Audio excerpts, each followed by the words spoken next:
Hello and welcome to a Mondays on Tuesday on Monday. Wow, it's on the right day. I have a crazy podcast to record today. I had so many concepts this week leading that I want to talk about, and I finally settled on one that I, I think I chose it because I think it's the most productive, is what I'll say. Um, and It's the small pigeon story, which is something I've mentioned before on other podcasts. Um, so the small pigeon story is basically the idea that a human throws a piece of bread down, and the big pigeon knocks all the other pigeons off and gets this big piece of bread, right? Oh, I got the bread. And the small pigeons that don't really do well are the ones that try and compete with that big pigeon. They're so small they get knocked off, and they get smaller and smaller and smaller as they have less and less to eat. And the successful small pigeon is the one that doesn't even try this. It finds the crumbs that have bounced far away, and it eats that crumb. It knows it is faster than the larger pigeon, it is smarter than the larger pigeon, and slowly it gets bigger and bigger and bigger until it one day can compete with the larger pigeon for the larger pieces of bread. Now, this goes back to a lot of what I call Roman capitalism, where it's all about territory. It's all about takeover. It's kind of like the take over your neighbors versus, and then once you've taken over your neighbors, you bring the gifts of that neighbor to sort of bribe the next neighbor. It's like, we have cool stuff. We're going to take you over, but we have cool stuff. Um, and I think there's a whole lot about how money can work in absence of sort of a sole focus on territory. And so one of the things that I'm definitely going to talk about is the idea of where economy of scale has taken the economy and where it's taken this society, and why there's a whole lot more to business in the economy of scale. There's a whole lot more to business than lower prices. There's a whole lot more to business than optimizing an existing something that already exists, and you're trying to maintain consistency while cutting price. It's just that's really only, a very sort of narrow aspect of what business is. And I talk about how that, as the dominant philosophy of business, has taken us to a place of excessive consolidation, and also where the opportunities are for up and coming businesses. And then I make a case for why we should have up and coming businesses, which is kind of funny that I have to make a case for that. But I'm really interested in some of the concepts in there. So the update from Compare Basic is that I got that templater to function across a variety of navigation types. Um, and it sounds like such a basic thing. We've had really cool navigation types in websites for a very long time, but there's something really, really magical about how this templater works. And it comes in tandem with the idea that I have finally figured out with the Seneca system what I am so interested in. The original statement of Seneca was the anti-syntax runtime, the idea that you could run any language on this runtime. And then it became the glass bottom boat of programming because it's built of so many simplistic components that you can audit how it works and what it does very well. But I have a new one because, changing target, still figuring out the targeting. I'm calling it a spatial oriented programming language. And what that means is that you consider the concepts as if you're mapping out a space, stacks and queues and patterns. And well, probably the easiest way to think about this is it's almost like high level assembly. It's like you have assembly that's very close to how a computer works. And then you have sort of a lot of languages at the time were doing, function call, arguments to consolidated returns. And the C language took that and then a whole bunch of other stuff. I mean, C has so many sort of varieties of uses. And the idea is that I believe that consolidation idea, that the idea that computers are fundamentally reductive was a bit of a mistake. And I'm starting to unlock all kinds of potential power by escaping that and having the idea of computing itself is that it's a pattern of pattern that has a sort of existing runtime. And I finally have a consistent communication method. So I'm super, super excited about going out to the next round of crowdfunding with that.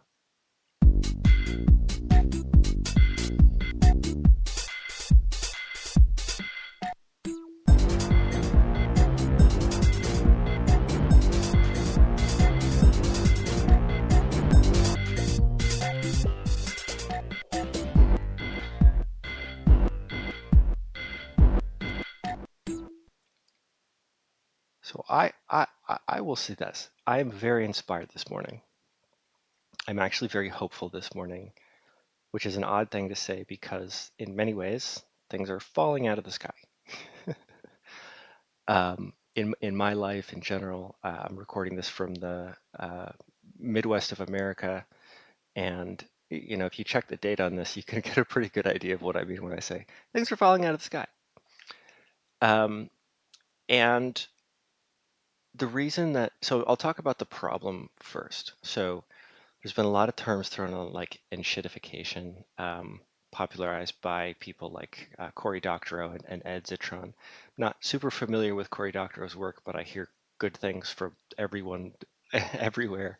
I listen to Ed Zitron's podcast quite a bit, and I just love his like you know clear review of accounting, especially not having a like formal accounting background. And he talks a lot about the sort of artificial not so intelligence data setter funnies and large language model funnies. And I think for me, the, the problem that I'm focusing on is a little closer to home for quite possibly more people than the sort of AI LLM or even technology sort of product quality loss is what I would say, because from my perspective, the internet has actually gotten worse in the last 10 years. There's more pop-ups everywhere. Menus take a very long time to load, which makes me kind of wonder how they're wiring up the JavaScript for these menus. Sometimes they even wait for like all of the images to load. If I'm on a major retailer, like big US retailer like Best Buy, Walmart, Target, Home Depot, a lot of times, if you're on anything other than a super fast internet connection, the site completely falls apart. You see like weird, funny loading graphics everywhere. And what's amazing to me is that, when I started my career in like 2008, 2009, we spent so much time on the efficiency of applications, how you could load things faster, make them usable faster. And it seems like that's just been thrown out the window. And now, if you're on a site that has a lot of content, it's just like I, it's just it's a mess, and it's sad to see that degradation.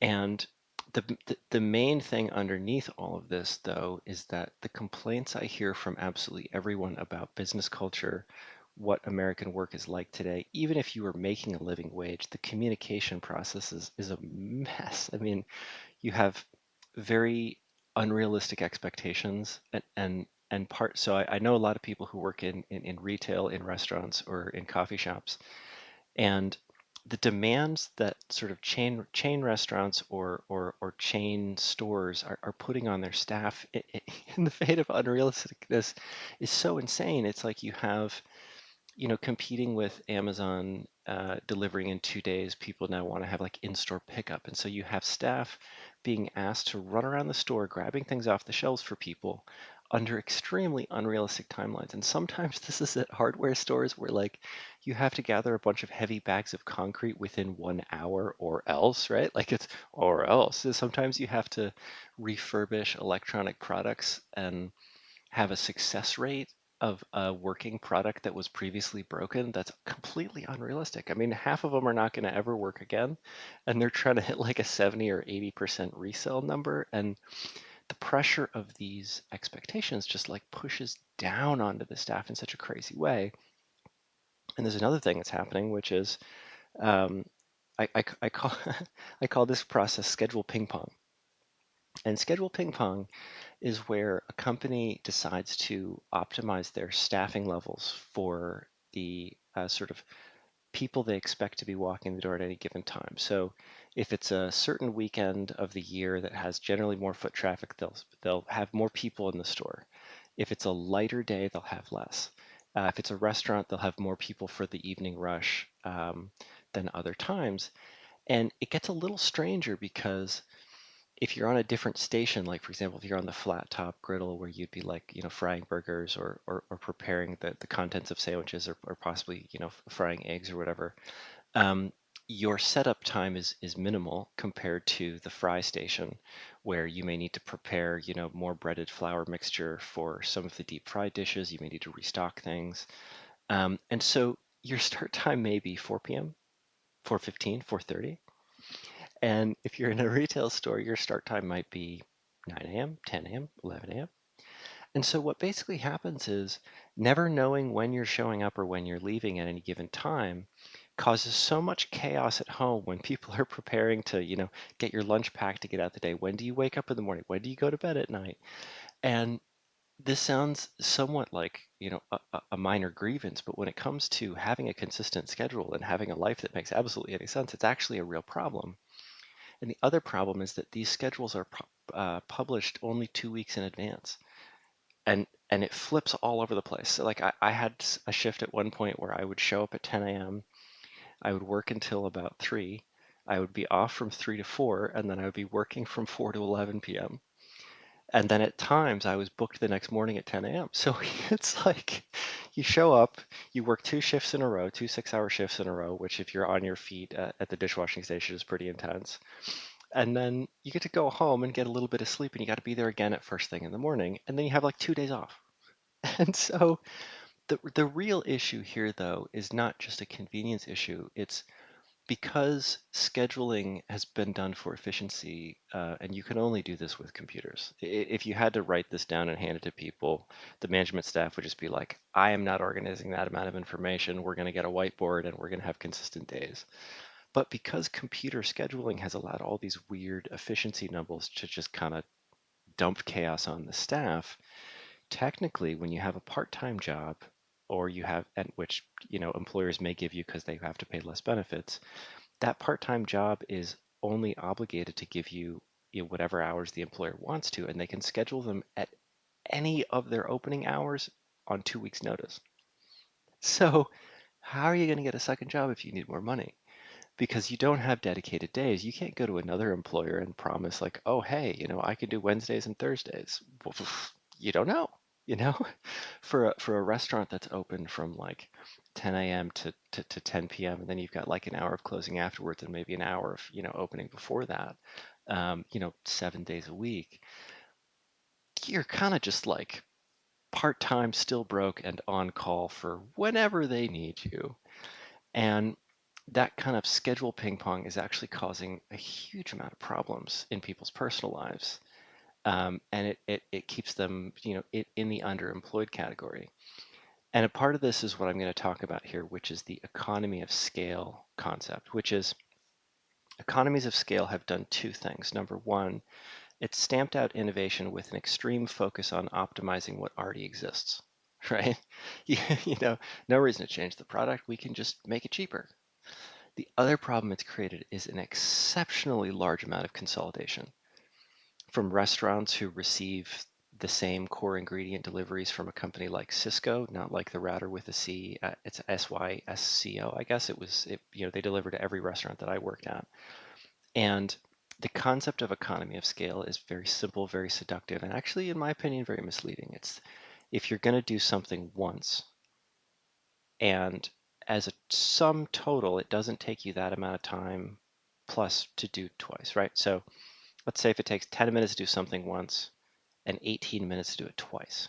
Ooh, if we do two, we're saving a little bit of time if you apply that. Ooh, and if you do it 10 times, maybe it only takes you, I don't know, 5% less than that, 10% less than that. You scale this up to a massive amount of money, you just start seeing the savings, flip, flip, flip across your eyeballs.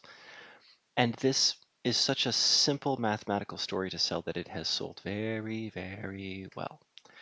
And so what we have now, I was talking to a small business merchant the other day, and they were saying, do you know anyone at a major hardware store that I can get my product into? Because I could only sell it at Lowe's, Menards, and Home Depot, and nobody else really is going to carry this. Well, the reason for that is that the supply chains, particularly in America, have so greatly consolidated into being these big box stores as the only real destination. There isn't a network of small store merchants connecting with small entrepreneurs to distribute things that basically without the infrastructure of small players talking to small players, the only avenue you have is a large carrier that can distribute your product nationwide. And so we now have this situation where if you don't like the big distributors, you just are out of the loop. There's absolutely nothing else to do. And that's taken away so much incentive for them to play fair, to innovate on quality, to change absolutely anything. And that's part of this economy of scale idea that lower prices are always better. No, but why would anyone want anything better? We can just sell the same thing for cheaper, and then we win. We win. Um, and the other interesting thing is that the mindset of economies of scale, even though it has very obviously arguable financial benefits, it also homogenizes and standardizes the market to an incredible degree because any niche or nuanced or unique product has no place in this world of economy of scale, because if you are distributing something nationally, if it only sells in a certain region, it's not worth it. It actually just gets left behind. So back to the small pigeon analogy, which is the small pigeon runs far away to get the crumbs that the big pigeon doesn't actually want, right? They're interested in the big piece of bread. So if you're a very, very small business and you want two things, which I do as a small business, and I imagine most small businesses do. Number one, you want an underserved population, an underserved audience, and something that you can do without being challenged by big companies that can overcompete on production quality or price gouge whenever they want. You basically want something in their blind spot.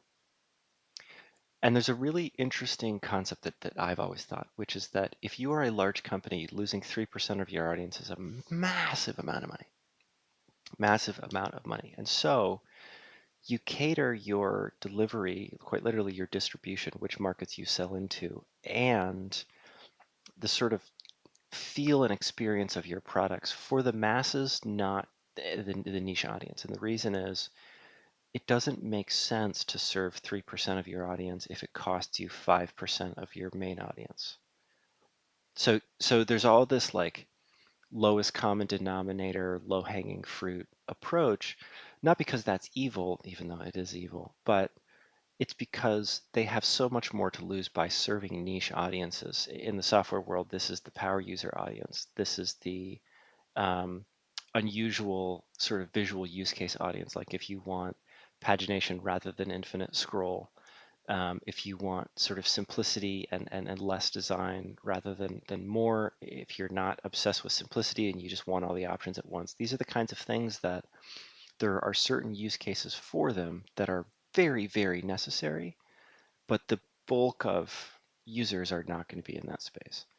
And so these things have all slowly been dying. Everything niche, everything unique, anything sort of avant-garde, it's all been dying simply because the consolidation through economy of scale has made companies prioritize the sort of major, popular, normalized audience above the niche audience. And if you're a small business and you can deliver something to that niche audience, you have two you have two huge advantages. Advantage number one is that that audience is going to be so hungry for something high quality and nuanced. They're going to be like, I have not been able to find this. You are the best. I will pay twice as much for it. I've been looking for this. So it's the premium price market that really has been underserved and has the most advantages.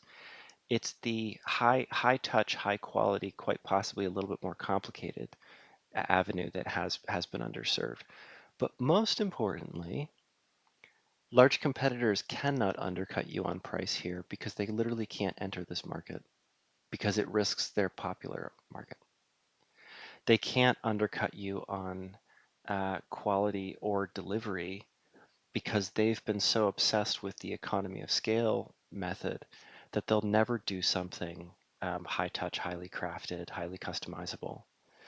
And so I think this is kind of the sweet spot for emerging, innovative, fair and progressive company culture businesses is to actually have a look not at what's possible that's already being done, but what fell apart when people thought that sameness and efficiency were the only things in life that matter. What fell apart? And I've been talking, a lot online. I finally realized that networking locally where I was not really gonna connect me with the people who were like me, and by like me, I mean someone who cares about the fundamental basics of life. The complicated, exciting stuff is great when it's there, but I feel like we're kind of losing out on the basics, basic quality, basic food, basic time, high quality interactions with humans. And then also, um, I am part of the sort of class of, American sort of white collar specialist refugees. I got, it's a combination of three things. Number one, I am excited to start a company. I really am. I've been sort of wanting to do this kind of programming for as long as I could kind of understand how computers worked. Um, I also was laid off in 2022, and then I found a small company for a little bit. But there's a third factor, which is that the culture of modern business is so toxic that I was kind of like, I don't want to go back. Like the suffering involved in being in a room where the people who call the shots not only don't seem to know what they're doing, but don't seem to care that they don't know what they're doing. It's so painful, especially for someone like me who cares about doing a good job. So those three factors, care about the basics, was laid off, and also find modern business culture incredibly toxic. It means that I'm very interested in starting new things, starting a new way of business. And it comes down to something simple. A business is expected to take a dollar and make it into two. And that's it. That's it. Maybe 1.1, 1.3, 1.5, maybe $1 becomes three, but that's it. There's no other actual like requirement that you have to hire and fire people a certain way or structure your business a certain way or get on with your day a certain way. It's just that. And I think given the number of highly experienced and effective professionals that have now been cast aside through the sort of never-ending layoff season, there's definitely enough of us to band together and start something. We have every vertical. It was one thing when the layoffs were only software engineers and you had a bunch of software engineers like, well, I can do the software engineering bit. Well, me too, me too, me too. You can't start a company with only that skill set, but now it's rounded into HR, accounting, writing, sales. It's rounded into every component you would need to start almost any kind of business. Line cooks are having a hard time finding work, retail professionals, mechanics, people who fix electronics. It's kind of everyone. And part of my going out online to find people, like me who are, have moved back potentially to their hometown where there's like a different, level of work than they're used to because there isn't the sort of consolidation of major cities, or maybe they're just kind of like tired of the working world as I am. I'm finding a lot of them online. We're talking. It's fantastic. I have like a open calendar booking available at the team section of comparebasic.com if you'd like to book time with me. It's been fantastic to connect with people. Um, but also, I went out on the internet, Reddit, LinkedIn, Blue Sky, whatever sort of social media posting place, and I noticed at first that my artificial not so intelligence post about sort of tearing down the sort of myths around AI was getting the most likes. The business layoffs are not about greed, they're just about dysfunction. Second most likes. And then once in a while I would say, hey, there's enough of us to start something new. And that was getting ignored for a while. It's like people are angry, but not quite at the point of rounding the corner of like, oh yeah, let's do something. And that has started shifting, and I'm not sure if it's my phraseology, if I'm getting better and less, cranky and aggressive about saying, "Hey, there's enough of us to start a new business culture." But it's very nice to see a lot of likes on those kinds of posts, and I think we are entering the age where it's not enough to try and find strategies to get back into a sort of corporate, large, highly consolidated business world with an expectation that they can just kind of do whatever they want. It's not as practical to try and depend on that for a stable income anymore. And I also am looking at the small business community that I have been in, and it seems like there's just a lot of work to do, a lot of understanding of, how do you fund the basic operations of a business? What does it look like to actually deliver a product or a service, not just, spend a ton of marketing dollars on something that's mediocre? And I'm excited to see this trend of people being like, yeah, maybe we should start things. And so I thought I'd record this podcast about the small pigeon philosophy because I think that when you take, 100% of a market cap of whatever industry or whatever, and you take that like 3 to 5% that large companies can't and won't touch, there's plenty of room to start all kinds of small producty, servicey somethings. And I really look forward to sort of a resurgence of variety, fairness. I think a lot of us have been in situations where we were like, these company decisions are not even good for the company. It's just really a lot of, political grandizing, ego flattery. Somebody wants to feel like they know more than they do, and the number of layers like that above people who are actually just, trying to do a good job means that those of us who are trying to do a good job can do a good job. And I'm really looking forward to banding together and creating a sort of real economic resurgence of sort of fairly run emergent businesses.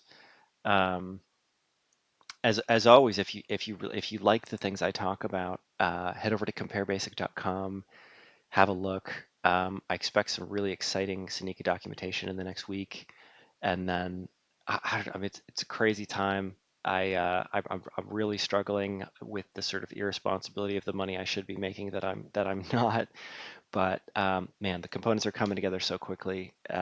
Even though delays are a real thing, but the power I'm seeing is so. You know what? The sky is falling, the world is burning, but I still got my hope, and I'm hoping that this small pigeon philosophy can inspire things. And I'll see you next week.